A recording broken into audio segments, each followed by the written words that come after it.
Qaranglar, bugun juda dolzarb mavzular bilan sizlar bilan gaplashib o'tamiz. Birinchi mavzuyim bu, albatta, bilasizlar, konkurs qilganman. 30-iyul kuni buni aniqlayman va konkursimda nima qo'yilgan? Sizga jahon chempionatiga, Amerikaga, Tekinga bilet o'sha futbolga va elchixona pulingizni ham to'lab beramiz va hujjatlaringizni ham tekinga qildirib beramiz. Bu bitta insonga va buni 30-iyul kuni aniqlaymiz. Bu uchun nima qilish kerak deysizlarmi? Buning uchun do'stlar, meni profilimga Instagramga obuna bo'lamiz va futbol degan videoning ichiga komment yozib tashlaymiz. Ya'ni komment yozish degani ikkita do'stinglarni belgilaymiz. Oddiy shartlar, uni qiyin emas. Assalomu alaykum hurmatli do'stlar. Amerikaga viza berish osonlashdi.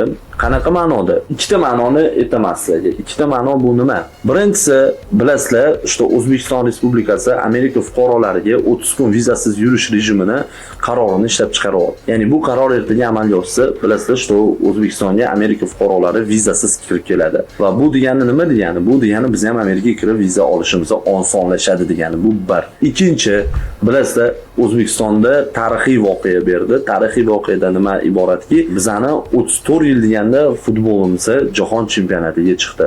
Jahon chempionati albatta bu Meksika, Kanada, Amerikada bo'lib o'tadi va unga ham viza olish osonlashadi bemalol. Tak что Amerika bu yil trendga chiqayotgan davlatlardan bittasi va vizalarini ham даже hozirgi kunda oson berib boryapti. Shuning uchun Amerika orzusi orzularcha bo'lib qolmaydi va bunga albatta yaqin orada erishamiz ham va hozir ham erishib olamiz. Undan tashqari Yevropaga yana bir marta yuzlanaman. Waves vizaviy markazlari bilan ishlayotgan migratsiya bo'limlariga. Kim men bilan bu videoda fikri bir bo'lsa, Waves Global vizaviy centrlarini atmetka qilib ketamiz. Instagramga ham bu videoni qo'yib atmetka qilamiz. Nimaga?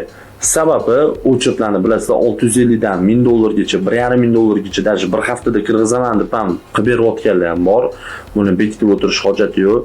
Buni o'ylayman, migratsiya va yuqori turuvchi organlari bu narsaga e'tibor beradi va bu narsani nazoratga oladi.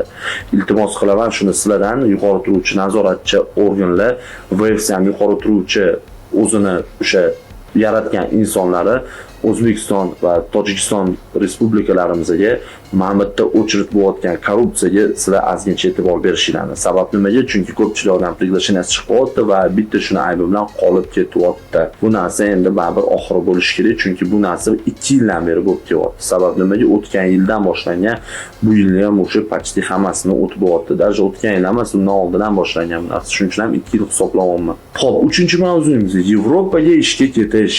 Yevropaga ishga ketish orzusida yurganlar uchun Grand Vizada juda ham yana zo'r yangiliklar bor. Biz misol uchun zo'r zavodlar bilan, zo'r fabrikalar bilan, zo'r qurilish kompaniya, ishlab chiqarish kompaniyalar bilan shartnoma tuzamiz ham va undan tashqari, mana ko'chada oldin bilardinglar, рабочий viza qilib bersa $3000, $4000, $5000, $2000 mana shunaqa narxlari katta bo'lardi. Hozirda esa bu narsani biz minimallashtirganmiz va shunday variantlar taqdim etamiz. Bu nima? Sizni danalaringizni katta zo'r kompaniyalarga ham joylab beramiz bemalol. Bu degani sizga ancha-muncha arzon tushadi. Ertaga kompaniya sizni qabul qilsa, xudo xolasa, bemalol o'zingiz gaplashib, kerak bo'lsa biletini ham ustiga qo'yib, bemalol o'sha davlatga borib, o'zingiz faoliyatingizni yuritsangiz bo'ladi va bu nosakasiga arzon bo'ladi. Shunga do'stlar, bugungi ma'lumot videolarim shundan iborat. Shuchi do'stlar, qo'llab-quvvatlab qolasizlar degan umiddaman. Faqat bitta narsa, mana shu obuna tugmasi bor. Bitta bosib qo'ysangiz, men juda xursand bo'laman. Sizdan unaqa ko'p vaqt ketmaydi. Sabab nimaga? Sizlarning obuna bo'lishinglar meni ilhomlantiriladi. Shuning uchun do'stlar, yangiliklar bilan bo'lishinglar va obuna bo'lib qo'yish, aktivni ko'tarish sizlardan chiqmasin. Hammaga rahmat e'tiboringiz uchun.